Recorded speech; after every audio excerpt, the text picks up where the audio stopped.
Yo, yo, yo, yo! What's up, all you burners, stoners, and potheads out there? This is Weedman 420 with the Weedman 420 Chronicles. How are all you vipers doing out there? Mrs. Weedman? Mr. Weedman? How the hell are you? I don't know. I think I just need to get high. It's gonna get high. Then I'll tell you how I am. Sounds great to me. Hey, everybody out in the world. Hopefully you're smoking big fat doinks while you're listening. And we showed you Mrs. Weedman's snack game on our Instagram post. And thanks for liking it and sending some comments. It was kind of funny. And we're recording on a Friday only because Mrs. Weedman's going out of town next week. And so we're recording on a Friday. Kind of weird. And it's usually Fridays are pizza night. So what pizza did we do today, Mrs. Weedman? We switch off on our pizza game. We have like 3 to 4 different places we really, truly like. 3 mostly, though. Today we did... Lou Malnati's? Yeah, we did the Lou. The Lou. The Lou. With so it is sausage on it. Lou Malnati's is a Chicago-style pizza. So we have stuffed pizza and we have deep dish pizza. This was deep dish, and it was quite yummy. And just so you know, Chicago isn't known for their deep dish. Just so you all know that. Everyone thinks Chicago's known for their deep. Yeah, but it's not like they're known for their tavern style. That's what they're known for. That's what they're truly known for. Which I grew up in Chicago. I grew up on the South Side. We had tavern style pizza all the time, but we never called it tavern style. That's like a new term. Yeah. Yeah. I called them squares. Squares. Square pizza versus triangle. Yeah. Mr. Weedman grew up in New York, so he's like, what is this square pizza? I grew up on slices. What is this stuff? The crust is like a cracker. What the heck? It was good when I first tried it, but it wasn't, I was used to a slice. And he never got used to deep dish pizza, so we always called... I didn't realize that there was a difference between deep dish and stuffed until I was an adult too. And I would say social media brought both of these, the tavern style and the deep dish stuffed whole thing, to the forefront. Yeah. I mean, when we were kids, we ordered Foxes. That's how we... Foxes. And that was like a local place where you got tavern style pizza. And that was like a go-to for us. Or you got Giordano's. And that was what we considered deep dish pizza. But actually, it's stuffed pizza because there's 2 crusts, a top crust and a bottom crust. I don't like the stuffed. I like the stuffed. Not my favorite. Mr. Weedman hated it. It was too much cheese. It's not even just too much cheese. It's too much everything. It's just so not good. Enjoyable. I love it. But the Lou is good. Malnati's, Lou is more bread. That is a deep dish pizza, so it's a thicker crust and then a thin layer of cheese and toppings. Yeah, it's quite yummy. We have 3 places we are our go-tos, and we rotate. One is Lou's. That we just added that though. Yeah, that's newer. During COVID, Lou's was always maybe like a once every couple of years thing to go downtown, but there's a Lou's that's close to us now. So now we added that to our mix. Lou's is great, and then we go to Palermo's, and we do the traditional deep dish, which is phenomenal. It's delicious, and then they also make a buffalo chicken pizza. That's really good. So when we want to mix it up, we have the buffalo chicken, and then the creme de la creme. Rose Angelo's in Evergreen Park. So good. Rosie's, one of our faves. So those are our 3 for the South Side. We have our North Side pizza places we'd like to go to too, but this is like almost every Friday there's pizza here at the Weedman, Mr. and Mrs. Weedman's establishment. We've even had like pizza taste-offs. Oh, yeah. Like we've had people come back. Yeah. Come from like, we order pizza from a bunch of different places, and then everybody like gets to pick the toppings from the different place, and we have all different types of pizza. We would have a stuffed and a deep dish and a tavern, and then there's this other kind of typical Chicago pizza too that's kind of a step up from tavern, and the crust is a little thicker and the cheese is super heavy on it. That's not my style. Yeah, Mr. Weedman does not like that thin at all. and crispy, baby. Give me that order thin all crispy. of it. Yeah, we did that. We did that a bunch of times. Yeah. We had people come from Florida, people come from different states that, so we order like 3 or 4 different pies and do a taste off, and we let everyone pick, which one they like. It's fun doing that. So I like Chicago. We're a food town. Yep, we are. We love and ours. Everybody, there's debates all the time about what's the best pizza. You know how that goes. Yeah, to me, I like pizza all over as long as it's good. It's got a good crust.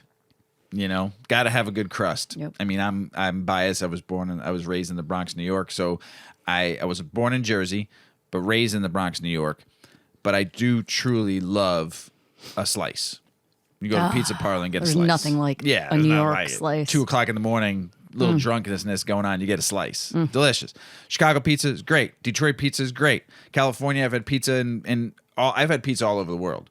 So I mean, pizza's pizza. I love it, but there is specific pizza that you like. Oh, what? How about that? The Detroit style pizza that became popular during COVID. Oh yeah. And that's like a little pan pizza with super caramelized cheese around the edges. Oh yeah. And then sometimes they'll put a Drizzle little honey drizzle in it. honey on it. And I Like mean, a I like a spicy good honey. also Sicilian too pie. You know, in New York, Sicilian every once in a while was always good too. I mean, there's so much you can do. I mean, pizza is part of my life. Yes. But let's get back to pot. Yes. Let's get back to pot because this is a show about pot. You want to not smoke? pizza. You want to smoke? I want to get high. Get high. Isn't that terrible? That sounds like if you just like tuned right in, you're like, oh, listen to this girl. She's like, I need to get high.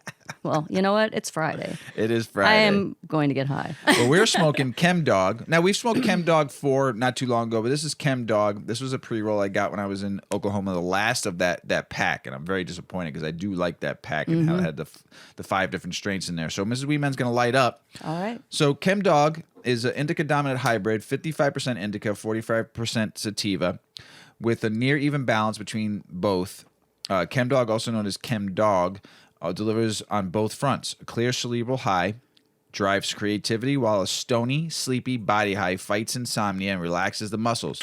The strain has THC levels up to 19%. This one is 23% with cannabinoids and 2.9% terpenes. It has a powerful, spicy plant that like taste. It smells with a hint of diesel. The aroma alone can alert snoopy neighbors to even a carefully concealed pot grow. Not surprisingly, ChemDawg is used to produce sour diesel, one of the world's most popular strains. Little is known about ChemDawg's history or genetics, which I did have Jay Cush on here to talk about the genetics one time on our last 420 show. Tough, there were urban legends involving Grateful Dead concert, a handful of seeds, a grower named ChemDawg, which we've talked about before in our 420 show. So, some effects: cerebral, creative, euphoria, happy, relaxing, relieves bipolar disorder, chronic pain, depression, insomnia, loss of appetite, migraines, nausea, PTSD, stress. That's great. All those symptoms from one strain. That's pretty awesome. Flavors: chemical, diesel, piney. And then some aromas are diesel, earthy, and pungent. Mrs. Weedman? I'd say earthy. Earthy? Earthy. It smells earthy. It smells diesely too. Yeah, a little Making chemically. my nose run by smelling it over here. I don't know why, but my nose is running. You don't get that. I don't get that pine flavor. I don't get the lemony, citrusy flavors either. But I definitely got the chemically flavor. Well, I'm smoking. It's good. Yeah. Well, I'm going to smoke. Yep. And it is still, it's your month, women. And Mrs. Weedman's going to start to show off with. Is it all month? It's all month. It's all month. It's all Women's month. month? History Month. Women's History But Month. like I said in the last episode, That was International Day. Women's Day. Yes, This is the whole the month. whole month. Probably something I should know as a woman, right? But that's the whole thing. I don't know. How I feel about just having your month, your day is every day, every month, every year. Aw, Mr. Weedman's winning points. Thanks, Mr. Weedman. You're welcome. So tell us how. I've got 4 ways to empower women in the cannabis industry. This article is written by Kyra Reed. She is the founder and CEO of Women Employed in Cannabis, an international association for women working in cannabis. So here we go. Numbers, as they say, don't lie, but they don't tell a full story either. The number of women working in the cannabis industry is on the decline. We talked about this last week, too. We see evidence of this in reports presented by MJ Biz Daily, the Women in Cannabis Study, and Vangst in the past 2 years. There are fewer women in the C-suite, with fewer entrepreneurs and professionals making the transition to cannabis. The scarce number of women among the executives of the C-suite might be the most devastating statistic. That number has dropped from a historical high of 37% women CEOs in cannabis to an abysmal low of 8% today. While this is on par for the national average, cannabis was supposed to do better.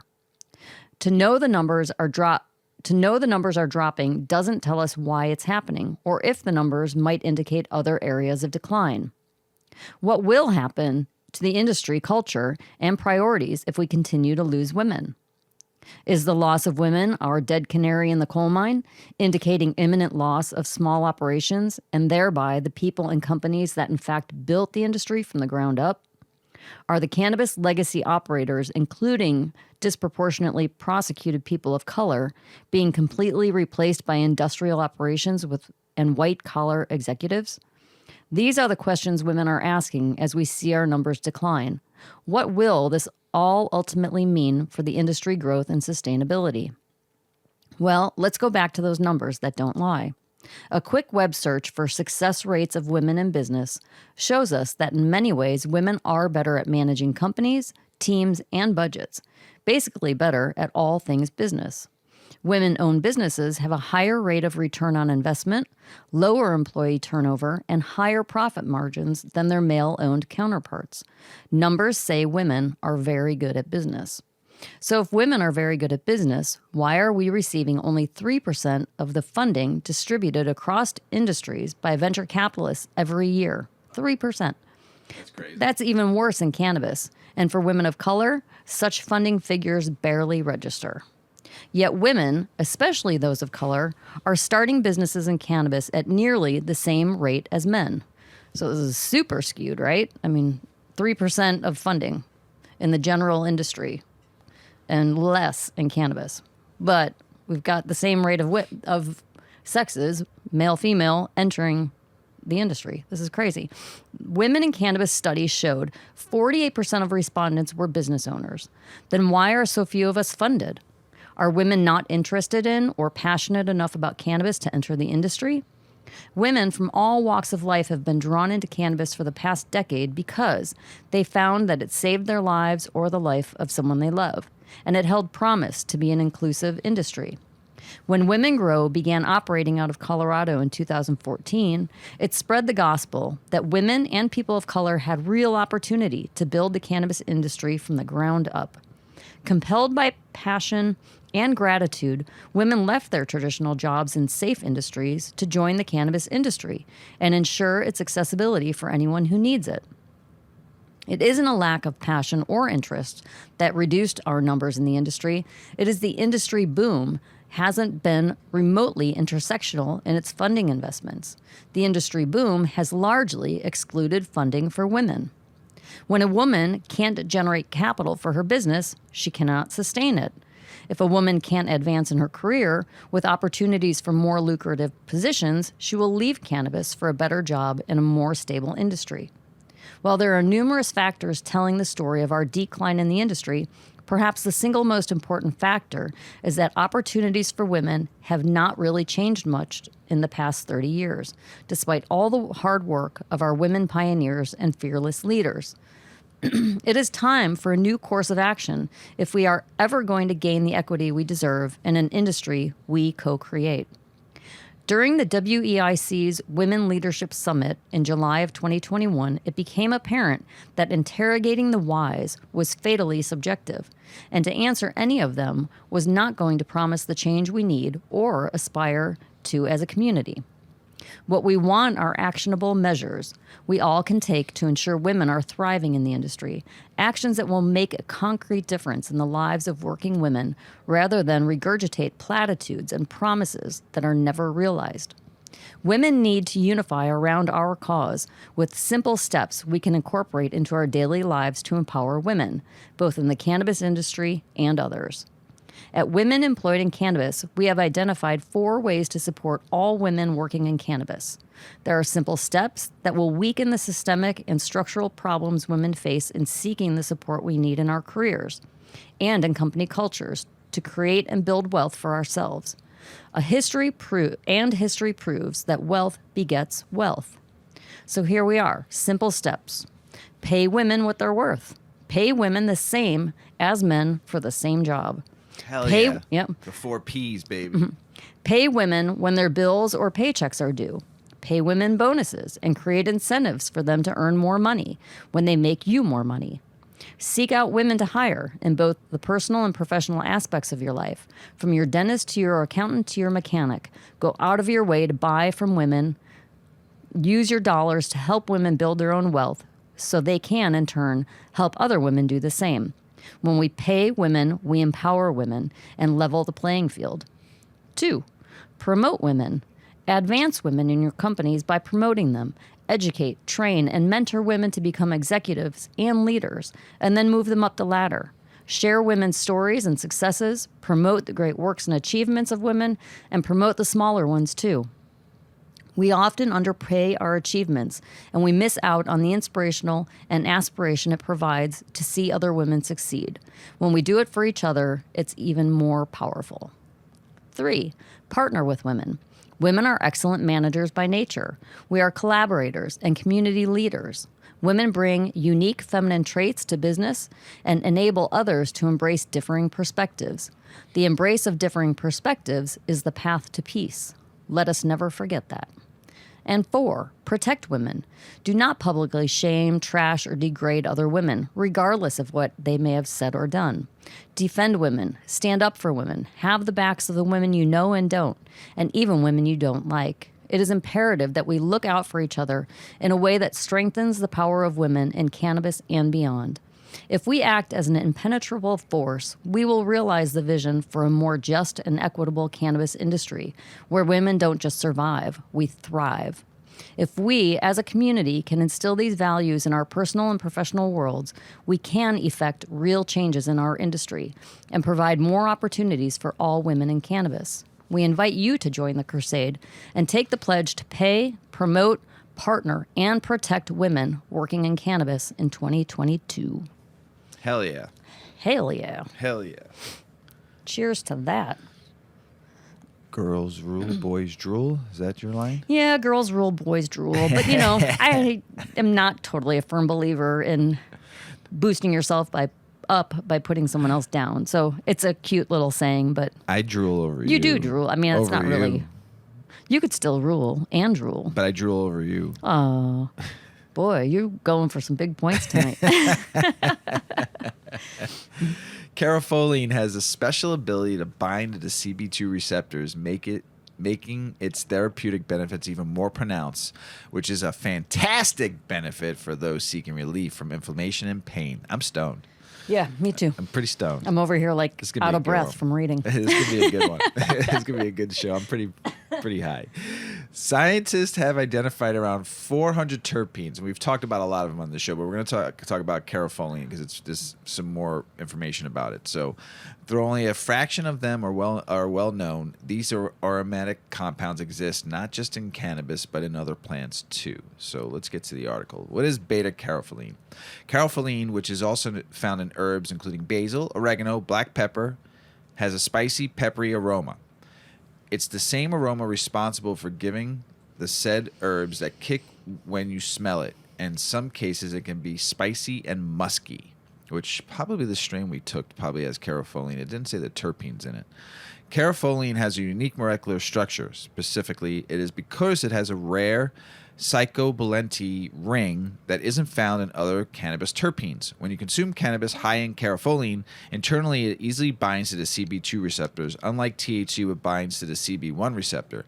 This is why THC causes a psychoactive effect, but carofoline doesn't produce a high. However, it will still enable you to feel its therapeutic benefits, especially reducing inflammation. As I take a sip of water. It's just one of the many primary compounds in cannabis, as well as other herbs that are widely used in cooking. Not only will it make you feel good, but it also has medicinal properties. I feel fucking good right now, too. Jeez. What makes carofoline so special? As we mentioned earlier, carofoline has a special ability to bind to CB2 receptors. This makes its therapeutic benefits even more pronounced, which is a fantastic benefit for those seeking relief from inflammation and pain. Aside from that, carofoline also has a potent antibacterial, antioxidant, and antimicrobial properties. Strains high in carofoline are recommended for individuals suffering from seizures, osteoporosis, anxiety, high cholesterol, and pain.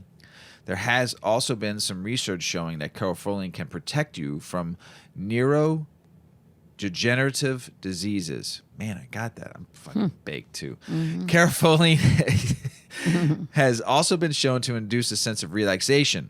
So it's wonderful for helping you take the edge off a stressful day or to calm you down when you are nervous or anxious. I swear this must have carafilling. Will you look up ChemDawg on say ChemDawg strain and then see like maybe Leafly or something will have carafilling, because it didn't say it on the website I read it on. So I think it does, because I'm fucking feeling everything it's talking about this has. Furthermore, carafilling works together with other cannabinoids to enhance their beneficial properties. This is also known as an entourage effect, which we've talked about in the show. Dozens of researchers show that carafilling is potent terpene with powerful health benefits. Here are some of them. Cancer. A 2016 study revealed that carafilling possesses anti-cancer properties. They found that it could also be anti-proliferative, which means that it inhibits the growth of cancer cells by inducing apoptosis, a process which causes cancer cells to self-destruct, boom, boom, boom, on its own. Dominant terpene, carafilling. How'd you know? I'm fucking Weedman 420. Why? How did you know That's how I am. Why did you know that? Because I know. What Been the smoking long enough. Researchers also found that it can be helpful in contributing to better outcomes for cancer treatment. That's because it can possibly enhance the effects of doxorubicin and paclitaxel, two cancer-fighting medications. In addition, the carafilling may reduce the chances of getting leukemia, which can be caused by chemotherapy. Antimicrobial. Though there are more studies needed to prove the antimicrobial benefits of carafilling, the existing studies are hopeful. In 2015 study, researchers analyzed its ability to fight microbes as well as promote antioxidant activity and treat cancer. They found that carafilling was effective against a bacteria called S. aureus, which is common in cases in food poisoning. Anybody in Oklahoma, because this is where I got this strain from, in a box of Saints mix. If someone can find me this ChemDawg, this strain right here, and get me more, I will send you a lot of stuff from Mr. Weedman and Mrs. Weedman. Is it your favorite? I like this strain a lot. Like I want to grow this. It's good. You need a seed. I do. Or I need someone just to send me a pound and I'll smoke this every night. The dominant terpene is carafilling. Other terpenes are myrcene and limonene. Oh, yeah, which myrcene is found in a lot of indica strains, and limonene is mixed sometimes, but you'll find that. It's a hybrid, right? Yeah, but this is a indica dominant, so not by much though, but this is good. Woo! Other conditions that researchers saw promise for were liver disease, heart disease, immune disorders, gastrointestinal conditions, and kidney disease. Given these extensive benefits, it would be beneficial for everyone to consume more carafilling. So smoke more ChemDawg as part of a healthy lifestyle. Smoke more ChemDawg. You can get it just not just from cannabis strains, but also get it from ChemDawg. Which cannabis strains are high in carafilling? Sour Diesel, Bubba Kush, Girl Scout Cookie, OJ Kush. On this list is ChemDawg, and I didn't read this first, so I didn't even know. White Widow, Master Kush, Cookies and Cream, and Gelato. Just keep in mind the amount of carafilling in strains and cultivars depend on how it was grown, as well as its genetics. The most reliable way to be sure of its terpene content is to buy products that have been laboratory tested. Many dispensaries carry brands that can provide this information. They should. So, to sum it up, carafilling is a wonderful, powerful terpene. Da, da, da. However, if you are suffering from a chronic condition and want to benefit from it, be sure to speak to your bud tender, your doctor, or somebody that can give you some guidance on it. So I'm stoned, and I feel great, and it's Friday night. Some people are saying that they rather smoke weed instead of alcohol. It'd be cool to do it more. Yeah. Tell us about it, Mrs. Weedman. Okay. Yeah, I'm really pretty. It's like a good head high. Oh, it's amazing. But like my body feels really like slump Lord medium God right not there. Not slumpy like lazy, but like really comfortable. I feel great. Right? I feel fucking high. It's super clear-minded. Oh yeah. I don't have brain fogginess at all. I could see the creativity. Like I want to go do like. Do you need your pad? Your notepad? Yeah, I need to write some notes. But instead, I'm going to talk about an article here about more Americans saying it would be better if people use weed instead of alcohol. More Americans think it would be good if people switched to weed and drank less alcohol, according to a new poll. When asked in the YouGov survey, 27% agreed that it would be ideal if people used more cannabis instead of booze, whereas 20% said it might be a bad idea. However, most respondents, actually 38%, said it would be neither good nor bad, and 15% said they weren't sure.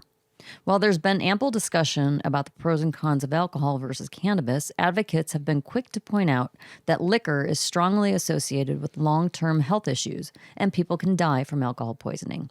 In contrast, there are no recorded deaths attributed solely to a cannabis overdose by the federal government's own admission, and the plant's compounds have been shown to be medically beneficial for a number of health conditions. The demographic breakdown of the poll, which involved interviews with 10,412 Americans on February 28th, found that Democrats were more likely to say that switching from alcohol to weed, would be good. 34%, compared to Republicans, only 18%, and independents, only 27%. People aged 30 to 44 were the most likely to say cannabis substitution would be good, 34%, whereas 17% of those 65 and older said the same.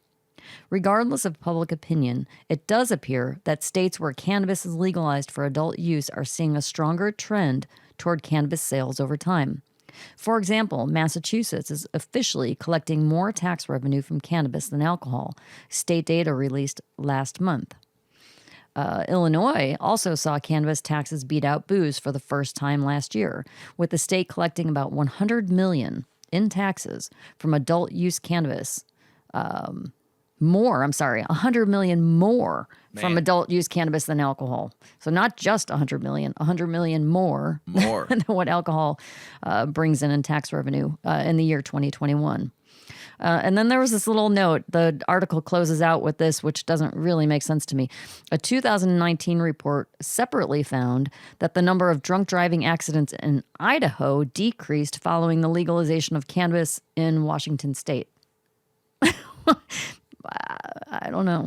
I mean, I guess if you live close to Washington, the people maybe an hour from Washington might switch over to more cannabis because they can get it legally if they go over the state line. Where, in Washington?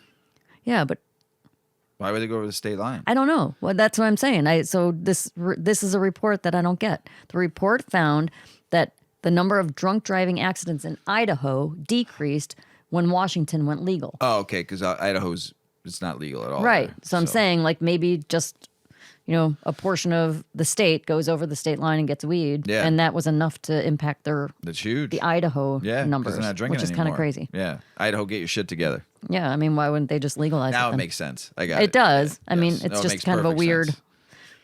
Yeah, just the way kind of a they said weird it, statistic. It makes sense. Yep. That's it. That's it. That's it. They That's ended with that. Yeah, that was it. They ended with complete confusion. Maybe they were high while they were writing. Probably. What THC to CBD ratio is right for you or me or anyone? In this article, they asked health experts how to choose the right cannabis product. Even amateur cannabis consumers have an idea of what strain suits them best. These cannabis types indicate how much THC to CBD and other compounds are in a given cannabis plant. And they often take on whimsical titles like purple monkey balls. Not true. It's just what the article is saying. Some cannabis strains are better for when you want to fall asleep, and others are energizing. You can use them as a pre-workout. While you may have an idea of what strain you prefer, you might not be aware of the compound ratio that makes it work for you. According to some medical cannabis experts, you should.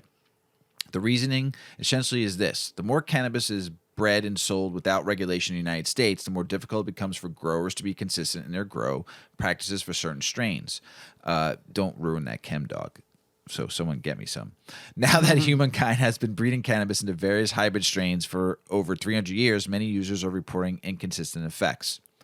One, Crouching Tiger, Hidden Alien product may have you bouncing off the walls, while the same strain may make you drowsy when purchased from another seller.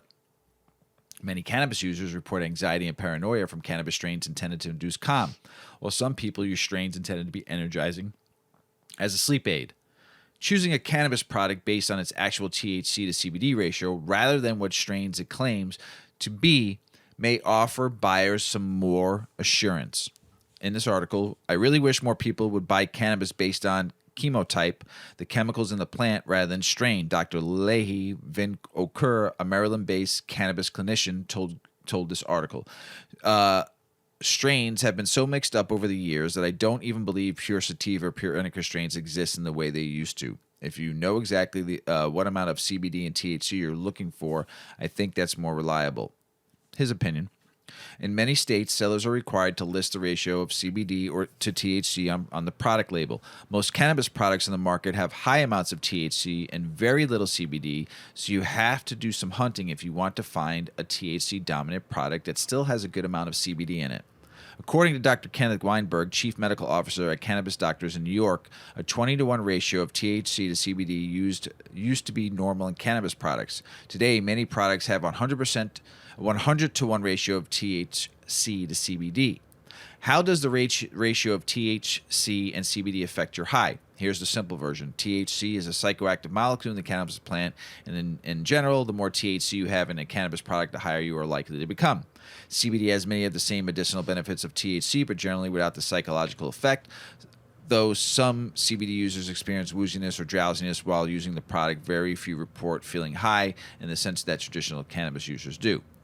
But there are benefits to both CBD and THC for any kind of user, which is why the two compounds are commonly mixed. When CBD is mixed into a THC product, it can mitigate the psychoactive effects of THC, creating what is called the entourage effect, which we just talked about. The more CBD in a THC product, the less intense the psychoactive effects of the product should be. Of course, because every person's endocannabinoid system, the bodily system that produces THC and CBD when they enter the bloodstream, is different. Each person will respond to the entourage effect differently when the intent is there. How do you know which THC to CBD ratio is right for you? Like much in cannabis world, the answer is simple, and it needs to be a lot more research before anything definite can be said. Still, there is an anecdotal evidence suggesting certain goals, medicinal conditions, and age group will have the best experience with products in heavy CBD, while others will be served better by THC-dominant products.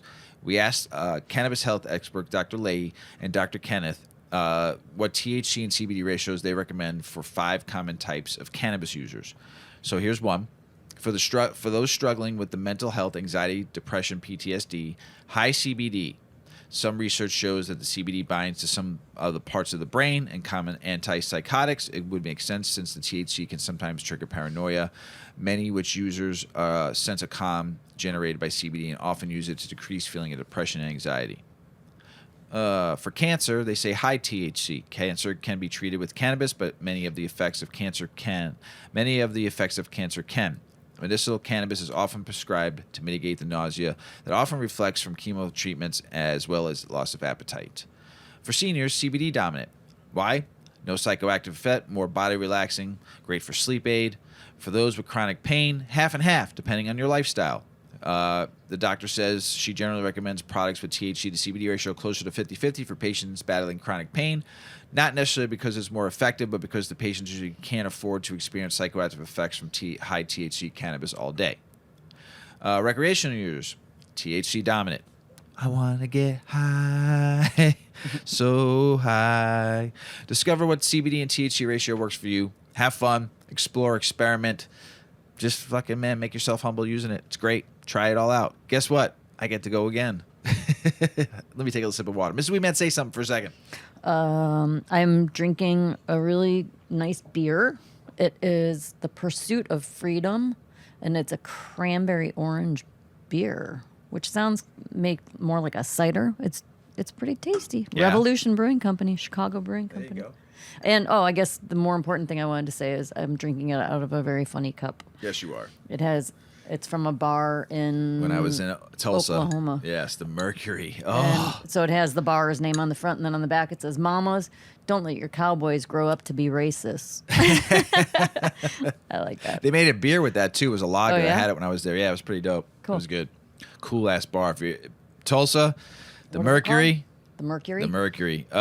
Loved it. Mercury Lounge. So good. So make sure you stop there and say, Mr. Weedman, you might find my stickers in there too. So if anybody's there, send me a sticker or DM me.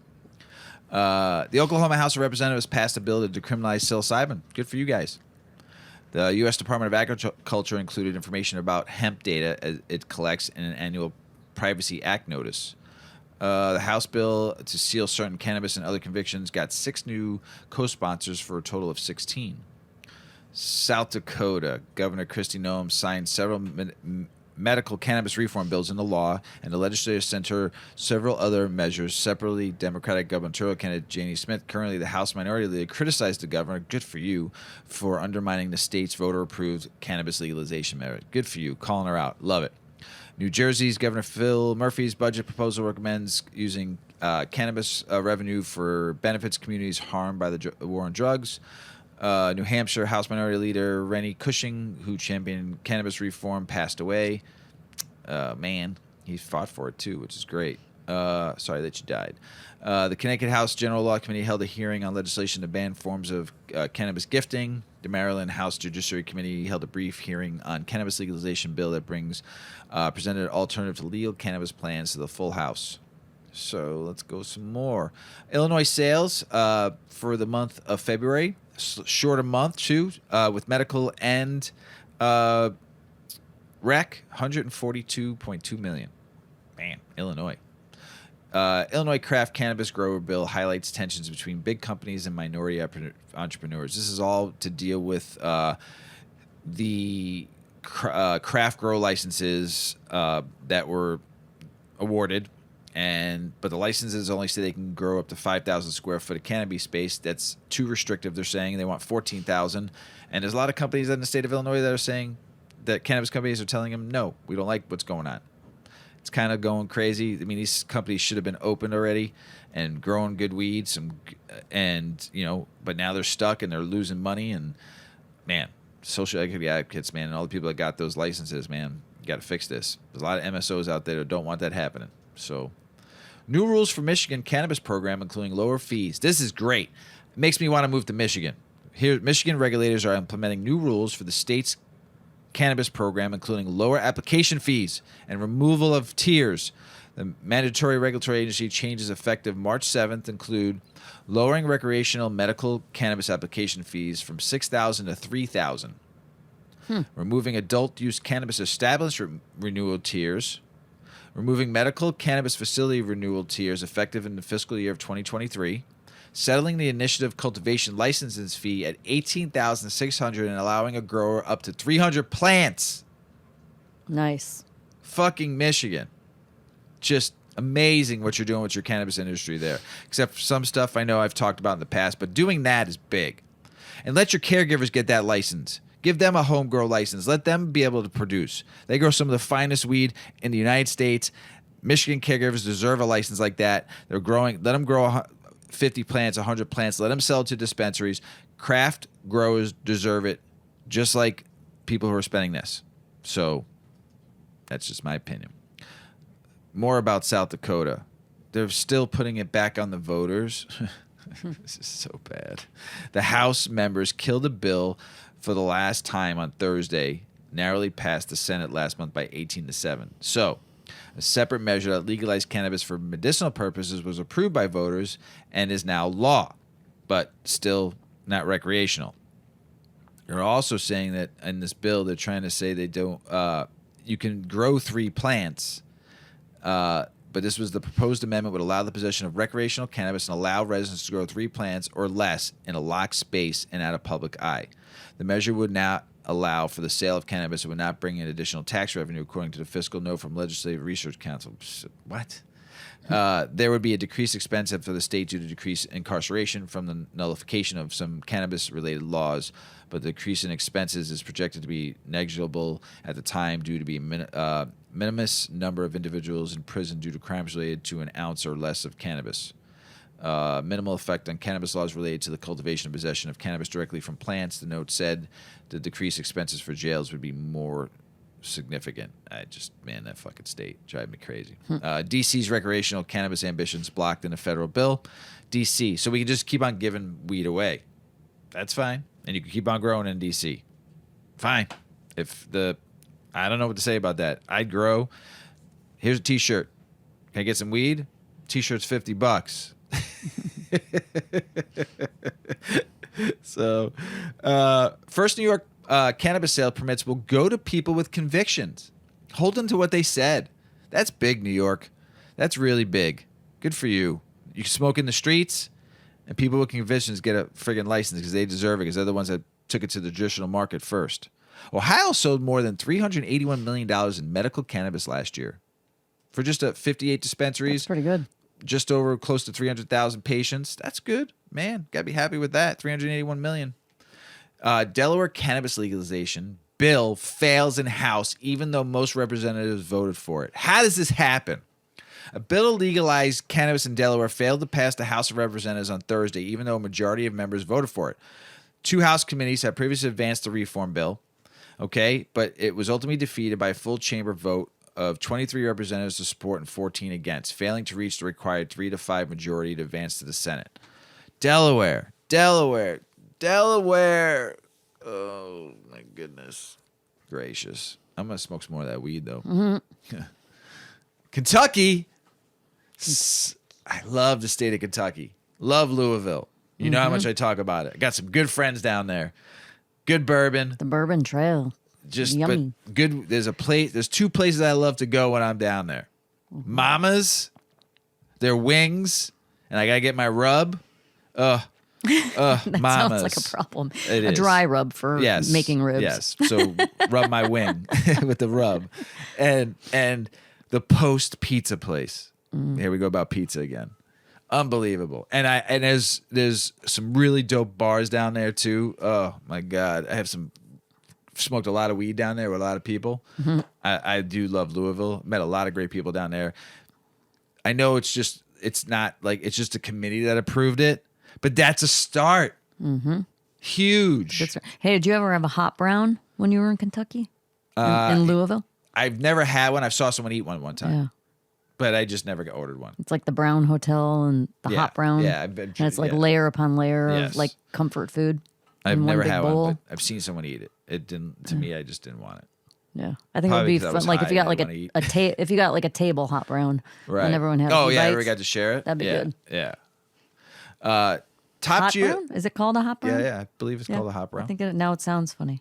Top GOP Wisconsin lawmakers say cannabis legalization will come at some point. Well, good. Come on, Wisconsin. Just do it. Oklahoma lawmakers waive restrictions on medical cannabis businesses. So I read some last week. So here's some other stuff. Oklahoma, though, make sure you send me some ChemDawg first before the party's over, okay? Increased inspections of grow facilities, a grant program for county sheriff's departments to fund law enforcement efforts in all 77 of the state's counties, the implementation of the seed-to-sale tracking system that's already in the works with MMJ businesses facing a May 26 deadline to become compliant with the metric tracking system after a negotiated agreement resolved.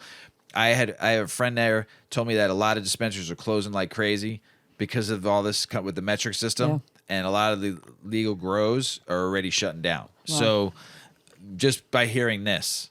So standardized laboratory testing and equipment, enhanced product packaging standards, pre-license inspections and increased document requirements, stringent new reporting requirements on electric and water use by growers, making the current regulatory agency, the Oklahoma Medical Cannabis Authority, a standalone entity instead of a division of the State of Health Department. So they're making some changes. I know why they're making these changes. Just don't fuck anything else up, man. Let the fun still happen. Let the cannabis community still do what they do. I understand you got to do a lot of shit and your regulations. You do need some regulations. I'm not saying some of them. It just depends on how you're doing it. But the cannabis industry in Oklahoma is one of the funnest. It's one of the coolest. You might all think I'm crazy, but you got to go there and check it out. Fix what you need to fix, but don't, man. There's some states I've been to, and it's the not so fun cannabis league is like what I like to call it. It's just not. They don't want it to be fun. You're just basically a fucking herding of cattle, get you in, get you fucking out. You know, and it's just not fun. That state, Oklahoma, I've had a lot of fun in with weed. So don't fuck that up, please. Skills to pay them bills. Yep. What do we need? The top transferable skills that can help you break into the cannabis industry. Job opportunities are in high demand, provided you have the right experience. The cannabis industry has become a significant catalyst for job creation. According to Leafly's 2022 jobs report, there are 428,000 full-time jobs in cannabis, and I predict this number will increase by close to 100,000 jobs by the end of 2022. Thanks to incredible resilience throughout the COVID-19 pandemic and significant job growth due to expanding markets, many employees are considering transitioning to cannabis. Those with highly desirable skill sets are welcome with open arms. Due to the cannabis business's relative infancy, the industry requires an expansive pool of qualified and experienced talent. We've seen many candidates, especially at the executive and C-suite level, migrating from other more mainstream industries. So what are the transferable skills growing cannabis businesses desire? Here's what job seekers need to know. Transferable industries. Employees from the following industries are greatly sought after by cannabis companies. Agriculture. The cannabis industry seeks an influx of talent from leading agriculture companies like John Deere, Bayer, and Cargill. Why? Cannabis cultivation uses similar methods, processes, and technology to commercial agriculture, making the transition easy for employees ranging from technicians to breeders to directors of cultivation. Pharmaceutical. Cannabis is a heavily regulated industry, which presents several challenges and creates a variety of positions for businesses that need help adhering to strict policies. The pharmaceutical industry has been around much longer and knows the ins and outs of compliance. For this reason, companies like Pfizer, Johnson & Johnson, and Merck have lost employees to the cannabis industry in recent years. Food and beverage. We see a noticeable inflow of talent to the cannabis industry from other regulated sectors. Established food and beverage manufacturers are not only starting to explore cannabis-infused products on their own, but talent is also joining the cannabis industry from leading companies like Heineken and Constellation Brands. Retail. Fast-paced, customer service-oriented industries like hospitality and retail produce professionals who transition nicely to cannabis. We've seen talent in this sector come from Nordstrom, Sephora, and even Walmart. Additionally, both hospitality and retail have experienced a high number of layoffs and job turnover due to the pandemic, freeing up a large pool of talent. Then there's transferable skills. Here are some skills that cannabis companies are looking for. Adaptability. Flexibility and the ability to adapt to change are vital in the cannabis industry, which seems to be ever-changing. A 2021 survey by Monster shows that flexibility is one of the top 4 skills employers are looking for, and this trend certainly applies to the cannabis industry. Analyzing failures, pivoting appropriately, and pushing forward is a key to success in the industry. Job seekers, highlight your creative problem-solving skills and share examples of situations where you triumphed under pressure. Teamwork. Working as part of a team is crucial in most industries, especially in an industry with so many businesses growing and evolving. Cooperation, accountability, collaboration, and listening skills are all valuable to possess in the cannabis industry. Decision-making. Leaders in the cannabis industry are frequently in positions where they need to make quick, confident decisions to take advantage of new opportunities. Job candidates in any industry who describe themselves as decisive are 12 times more likely to be high-performing CEOs than those who do not. Hard skills.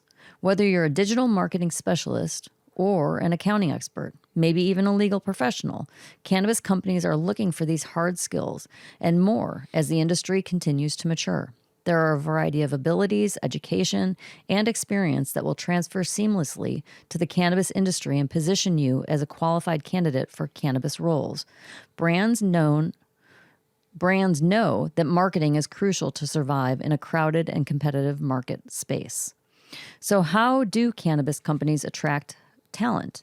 Even with a large pool from which to hire, employers can find it daunting to find the right talent. For this reason, take the time to define the positions you're looking to fill clearly and the qualifications and experience you are looking for in an ideal candidate. Build company culture from the ground up and focus on people, workplace environment, and diversity over solely focusing on monetary gains. Browse these comparable industries for transferable skills and employees who have the qualities you're searching for but might not have the background in cannabis. With this in mind, use a variety of channels to recruit talent to catch these applicants from their industries. Make sure your compensation packages are competitive and up to date to attract and retain this high-quality talent. 2020 was the first year that we saw more executive and C-suite cannabis positions filled by candidates recruited from outside the cannabis industry than industry veterans. So it just continues to evolve and change. So those are great. It was kind of neat that they even took the article to the perspective of, or the angle of the employer looking for employees. Yeah. And where to look for them. It's neat. Good stuff, Mrs. Good stuff. Weedman. International Gosh, news. This weed makes me like. I smoke some more. I'm kind of thinking I'm gonna too. I don't feel really high, but I'm like winded after I talk. Whew. Your body's like just like so mellow, Yeah. right? It's like, whew. How did it go? Whew. International news. Green wave goes global. Cannabis sales worldwide predicted to hit 35 billion in 2022. Man, crazy. $35 billion. Second UK cancer patient treated with medical cannabis products. But the crazy thing about it, not in the UK. A second UK patient is set to receive medical cannabis treatment at an International Cancer and Chronic Pain Institute in Jamaica this month. The company behind the establishment of the International Cancer and Chronic Pain Institute in Jamaica has revealed it is experiencing demand from overseas patients looking to receive medical cannabis treatments at the facility. Later this month, a second UK patient will be admitted to the institute where therapies including cannabis products proven to be effective at killing cancer cells. A UK-based pharmaceutical company announced the official opening of the ICCPI in the Jamaican capital of Kingston on the 3rd of February. The facility will specialize in complementary and alternative medical treatments for cancer patients, including Apollon's proprietary medical cannabis products. Third-party testing showed that formulations were particularly effective in killing living HER2 plus cancer cells, the cause of around 20% of all breast cancers. Further results also demonstrated the product were effective in killing almost 100% of living hormone-sensitive and hormone-resistant prostate cancer cells. 100%. Apollon welcomed the first cancer patients to its existing facilities in Jamaica in December 2021 and is now expanding access via 2 facilities located in Nigeria and Kingston. In a company statement, Paul Berg, CEO of Apollon, formerly as Jamaica, said, "Our International Cancer Institute is one of a kind, and I'm proud to see our hard work pay off." That's awesome. Following our remarkable 3D cell culture test results and the expansion of our production facility, this next step will help Apollon complete on a world-class level whilst providing our patients with the treatment and expert care needed. In addition to treating international and local Jamaican patents, ICCPI physicians will soon begin clinical trials on these medical and cannabis products with oversight from the Ministry of Health and Wellness. Pretty cool, Jamaica. UK getting some people over there. We use social media, right? We do. We do. Yep. And sometimes I almost got booted. I got hacked. I apologize to everybody out there. Yeah, you got hacked. I got hacked. I apologize. And we put notes out. I hope anybody didn't fucking get hacked from us. I love you know that. And I apologize to everybody that commented. You didn't do it. I know. I just feel bad, though. Right. Because I just hate to be the one if someone got the hack or the virus from me. I clicked on it. I was like, I think I shouldn't have clicked on it. You shouldn't have. Yeah, I did. So tell us a little bit about... Thanks, Mr. Weedman. I know. Tell us a little bit about what's going on. So there's lots of rules, right? Because when you think about the internet, it is everywhere, right? So what's legal here isn't legal in another country or state and vice versa, right? So now you're transferring information across the internet ways and you're maybe posting things that would be illegal here, there, or somewhere, right?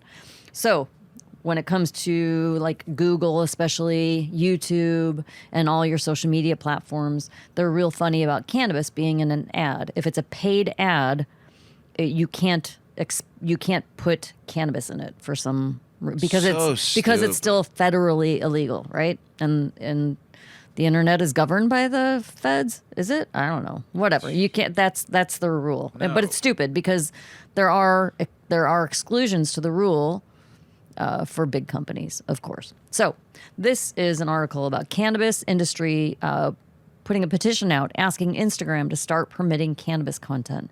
A petition from weedtube.com. So I suggest if you want to be able to see your favorite brand, your favorite cultivator, your favorite grower, be able to advertise their product on your social media platform, you should be able to do that. So go to this weedtube.com and find this petition. They aim for 1 million signatures to end cannabis censorship on Instagram, which would open new doors for cannabis content creators. Instagram and cannabis have traditionally not mixed well together. Any cannabis advocate or business owner that has operated an Instagram account in the past can attest to the struggle with trying to keep it online. It's like a game of cat and mouse, said Kevin Thompson, owner of Hemp Content CBD dispensary in Biloxi, Mississippi. You have to put all kinds of disclaimers up there about how you're not selling cannabis on your Instagram page and that it's for adults 21 and older only. It feels like their policy is constantly changing, though, and even if you're following the rules, you can still get kicked off. Thompson is one of a few hundred pro-cannabis advocates to ink his digital signature on a petition launched Wednesday urging Instagram to lighten its rules on cannabis. By doing so, advocates argue people in the expanding cannabis industry will have opportunities to monetize their businesses and create content that serves a growing market of legal CBD and cannabis buyers. Cannabis video platform WeedTube.com launched the petition in hopes of getting 1 million signatures. Instagram booted WeedTube in November of last year, which was the second time it had been taken off of the social media platform. The WeedTube founder decided the second strike was enough to act. We hope this petition can start a dialogue between Instagram and the legal cannabis industry to develop best practices so that we can promote our businesses in a safe and professional manner, said Aaron Richard, who founded the platform back in 2018 and now serves as its creative director.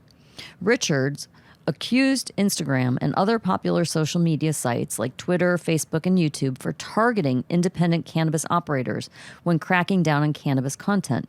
He claims the popular platform gives multi-state corporations a metaphorical pass by letting them continue to promote their products and locations.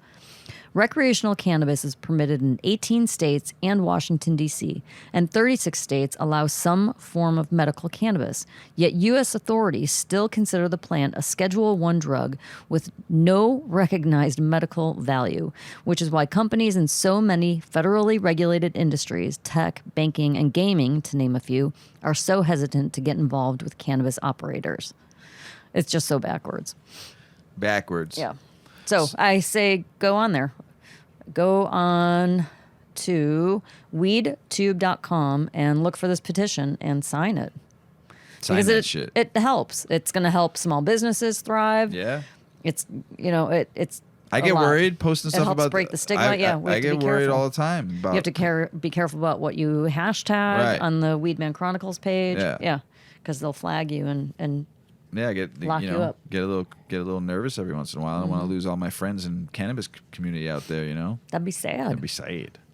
I think. Are you crying? A little bit. Okay, it's okay, Mr. Weedman. We won't lose it. We'll be careful with our hashtags. Yeah. All right. Cannabis dispensary open shop in the metaverse.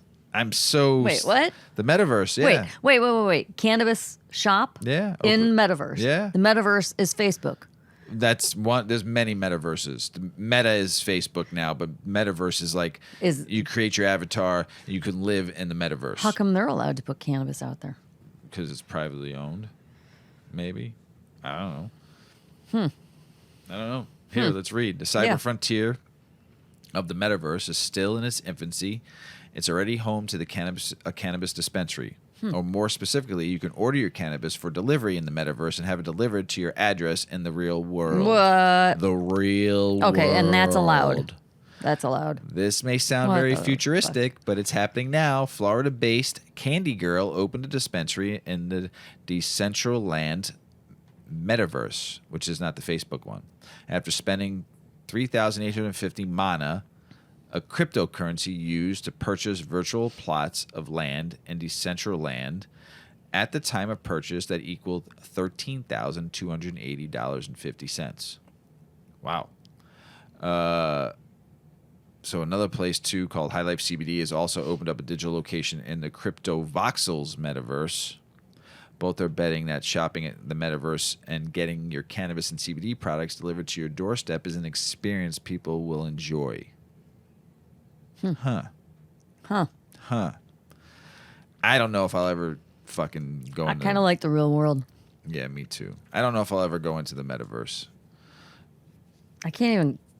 I read the book. I read the book and I read the book, but that's not. It's not. It's just not. You just put it. Here. I know it's virtual reality. I read the book, but Ready Player One, and I watched the movie, and it's all about like living in a universal world like that. Right. And it's more advanced than what we're starting off with now. But this is like the years, like I think it's like 30, 40 years from now, and you live in this virtual world and you have this whole body suit are on. Humans just like these big mushy blobs that sit on are melted to a couch because they get just to create your avatar. I know, but you're just in a VR goggle for your whole life. You don't. No, they're not in there the whole life. So they you just play sit for a few hours, just like a video game. Could you imagine if life became that? You literally have like 200 square feet.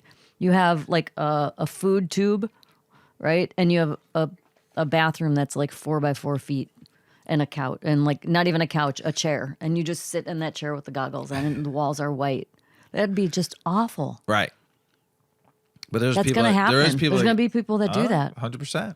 Never leave. Never leave. They don't even care if they eat. They can create who they want to be, where they want to live, and it's so happy there. Yeah. Ugh. That's sad. Well, there'll be people that Okay, will sorry. enjoy it. Go ahead. Pokemon fans are having fun debating Scarlet and Violet starters, and here's the reason why. Gotta catch them all. True that. one of the characters, they're saying the cat is. They're calling it the weed cat because the front of the face looks like a pot leaf on it. I want to see it. Yeah, so it's pretty cool. I gotta catch that one. Yeah. How do you do it? You gotta put that ball out. Pokeball. Whoosh. No, it doesn't do that. It does like a lightning bolt all the time. It opens. It opens up and you throw it at it. And they had high voices. Go, go. So the weed cat to the weed hedgehog. I'm looking this up. Yeah, I'm telling you. So, but yeah, I think it's cool. So it looks like a polyleaf on its face. Oh, it's cute. Yeah. It's a cat with a green. In typical Pokemon fashion. Yeah, 100%. I was like picturing something very part literal. Of the new game. Like very literal. Right. This is very cute. Yes. She even has a joint in her mouth. 100%. So when I was a young lad, very young, Grease came out. Go grease lightning, burn up a quarter mile. Grease lightning, go grease lightning. Yeah, my sister and I had to dance to the 45 in the basement. My oldest sister worked at a record store. So every week she brought home like the chart hits on 45s. And we'd go in the basement and we'd listen to the 45s and we'd have dance parties. And I was the youngest and I basically always had to be the boy because there were no boys in our family. So I had to be John Travolta. And my sister got to be Olivia Newton John, and I had to be like, go Grease lightning. Well, I saw Grease. It's rough. I saw Grease with my like cousins. A play? No, I saw the movie. The movie. And I had my first crush. I had to be like you had 6. palpitations? I had to be like 6, 7 for years Olivia old. Newton John? Oh my gosh. She was so pretty. Oh. Just like kind of. John Travolta was pretty cute. He was a good looking man too. I mean, they were the perfect couple. Yep. But I mean, I was like, and then she came out next with that next movie called Xanadu. I don't know if anybody. How was that? Was it awful? It was fucking terrible. Was it? She looked good. Yeah. She was an angel on roller skates, and her sisters, and then she like fell out of heaven because she fell in love with some guy, and her dad was God, and she was like an angel with roller skates. How do you remember that? You seriously remember that? I saw it in a drive-in theater. You really were crazy about her. Oh, it was Olivia Newton John. Yeah. How many? Even though it was physical. That's not her. That's her. That's Olivia Newton John. Jane Fonda. No. Let's Get Physical. No, she sung the song. Oh, Let's my Get Physical. Lord, I've got to look that up now too. Wait, you got to do this article first. Hang on. Oh, yeah. I'll look it up 100% later. serious. Olivia Newton John said, "Let's get physical." Jane Fonda was the aerobics girl that probably danced to that. Oh. But Olivia Newton John sung it, and the video was all. Oh. Was it her in the video? Yes, 100%. 100%. Leg warmers and like a bodysuit and like a leotard. And she was like dancing with. I used to wear that kind of outfit when I'd go to the gym. Body talk, and then like put her finger down the guy's sweaty chest. Oh my gosh! I used to go to the gym when I was in high school. I worked at the gym and I exercised like a fiend. And you'd wear leggings, and you'd wear a bodysuit, and the bodysuit was thong, and you'd wear it over your leggings. Right. Yeah, get that. That was the look. Well, all and it my would be Aus- like a racer back, like a really deep racer back. And then the thong that would sometimes almost come up over the top of the leggings. Oh, yeah. And then you had like chunky socks and Reebok Velcro high tops. Oh, you were in. All white. You were in. And then at some point, Nike came into the game. Changed the game. Yeah. They made aerobic shoes. Don't hate the player, hate I didn't the game. do aerobics, though. I weight trained. Yeah. But Okay. Olivia Wow, Newton there John, is so much sidetracking tonight. It's okay. See, that is weed a creative weed. Really good strain. Just makes your really mind good go. Strain. I'm gonna smoke that till I go to bed tonight. Okay, you want me to do this article? I would love you to talk about Olivia Newton John. I right. I don't have a crush on her anymore. Even though She's in this, cute. You she's could have a still. crush on I her. only have a crush on you. It's okay. She's very. I only cute. have a crush on you. Okay. So Okay, all right, But at relax. the time, Relax. she still actually looks really good. Yes, she looks She looks great. beautiful, and she's from Australia. So all of our Australia friends down there. Yep, We're gonna come and see you one day. we are. Okay, I want to see the toilet flush backward. Tez is gonna be like, "What? That is not really true." Our know. Terp friend down there too. Oh my god, they're probably gonna laugh their ass off when they listen to this. Olivia Newton John relies on her husband's homegrown cannabis for relieving cancer symptoms. The Grease actress says cannabis is I am so high right now. And now, like, my cheeks are flushing. The Grease actress says, I'm going to crack up, that cannabis is a healing plant and wants nothing more than Aussies to gain legal access to plant-based medicine. In 1992, actress and singer Olivia Newton John was first diagnosed with breast cancer, but didn't see any sign of it letting up until entering remission in 2013. Now, reports say the star is under the weight of cancer once again, this time spreading to her spine. Aside from the unfortunate diagnosis and state of her health, Newton John focuses on the positive side of things no matter what the challenge. She told the Daily Mail, while also citing that cannabis has played a major role in her everyday life. This gives you cotton mouth, this weed. Okay. All right. She told the Daily Mail, while also citing that cannabis has played a major role in her everyday life. Repeat. She first started considering cannabis use when her husband John Easterling began cultivating many different strains on their farm in California. A Good Housekeeping article mentioned how Easterling began his ventures in plant-based medicines in the 90s after founding herbal wellness business Amazon Herb Company. Fast forward to today, Easterling is proud to be growing a handful of different strains, 21 to be exact, that were all specifically designed to combat chronic pain, nausea, and inflammation for Newton John. And so far, she's loved every one of them. In 2020, the Grease actress sat down for an interview with Andy Cohen on Watch What Happens Live, where she explained how cannabis has truly helped her with pain, with sleep, with anxiety, and she believes with inflammation.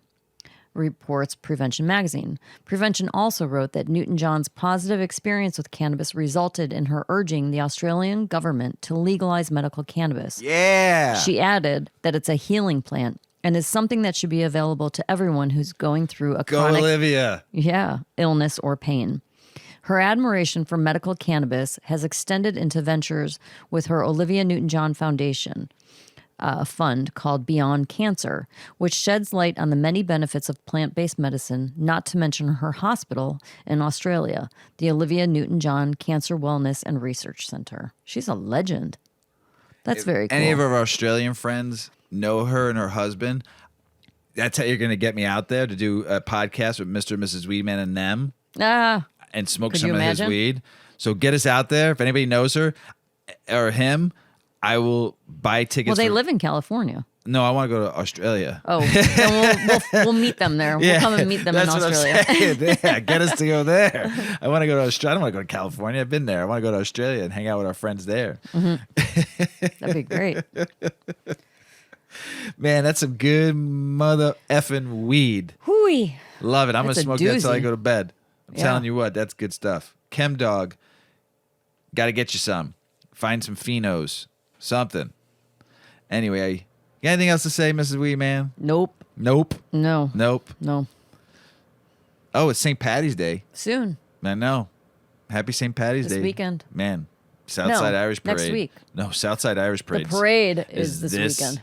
Chicago tradition. Big, Southside big Irish parade. Parade. Holy schmoly. I don't go to it anymore. Have fun. I go to a house party instead. Eat some corned beef, drink some green beer, have some fun. Southside Irish Parade coming up, everybody. Whoa, whoa, whoa, whoa, whoa. Anyway, we love you all out there in the world. Peace be with you all. Man, pray for everybody out there. Love you, love you, love you.